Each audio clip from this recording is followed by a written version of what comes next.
Good evening friends. பிஜிடிஆர்பியில் எஜுகேஷனில் பார்த்திங்கன்னா அரவிந்தர் உடைய சில குறிப்புகள்.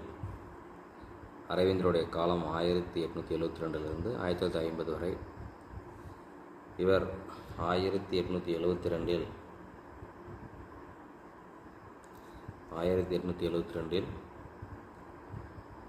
ஆகஸ்ட் 15 1872 ஆண்டு ஆகஸ்ட் 15ஆம் நாள் கல்கத்தாவில் பிறந்தார்.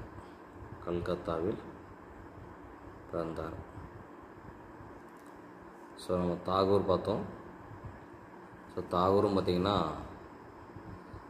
அதே கல்கத்தாவில் தான் பிறக்கிறார். அவர் 1861 மே 6, அரவிந்தர் 1872 ஆகஸ்ட் 15 கல்கத்தாவில் பிறக்கிறார். இவர் ஒரு இதழ் நடத்தி வந்திருக்கார். அரவிந்தர் நடத்திய இதழ் பார்த்திங்கன்னா வந்தே மாதரம்.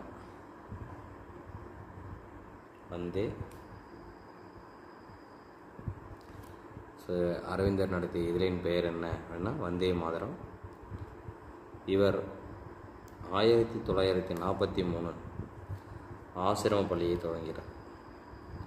1943 ஒரு ஆசிரம பள்ளியை தொடங்குகிறார். அது எங்கன்னா பாண்டிச்சேரி.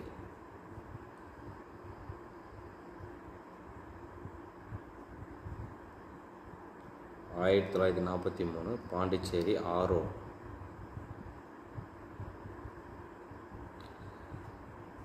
1943 பாண்டிச்சேரி ஆரோவில் தன் ஆசிரம பள்ளியை துவங்குகிறார். இந்த ஆசிரம பள்ளியில் ஒரு குறிப்பிட்ட நாளடைவில் குறிப்பிட்ட ஆண்டுகளில் பார்த்திங்கன்னா அரவிந்தர் பன்னாட்டு பல்கலைக்கழகம் மாறுது. எப்போ அப்படின்னா 1952. ஓகேவா? ஸோ அரவிந்தர் காலம் 1872 1950. பிறப்புன்னு பார்த்திங்கன்னா 1872 ஆகஸ்ட் 15 கல்கத்தாவில். இவர் நடத்திய இதழ் வந்தே மாதரம். ஆசிரம பள்ளியை துவங்கிய ஆண்டு 1943 பாண்டிச்சேரி ஆரோவில் துவங்கிறார். அது நாளடைவில் பன்னாட்டு பல்கலைக்கழகமாக மாறுகிறது.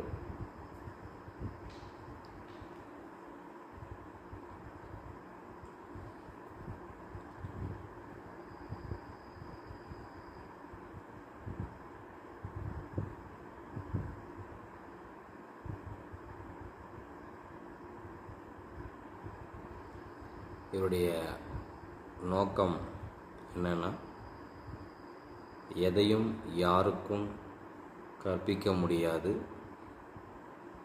அவரவர் தானே விரும்பி கற்க வேண்டும் என்பது இவருடைய கோட்பாடு. எதையும் யாருக்கும் கற்பிக்க முடியாது, அவரவர் தானே விரும்பி கற்க வேண்டும் என்று இவருடைய கோட்பாட்டை குறிப்பிடுகிறார். நன்றி.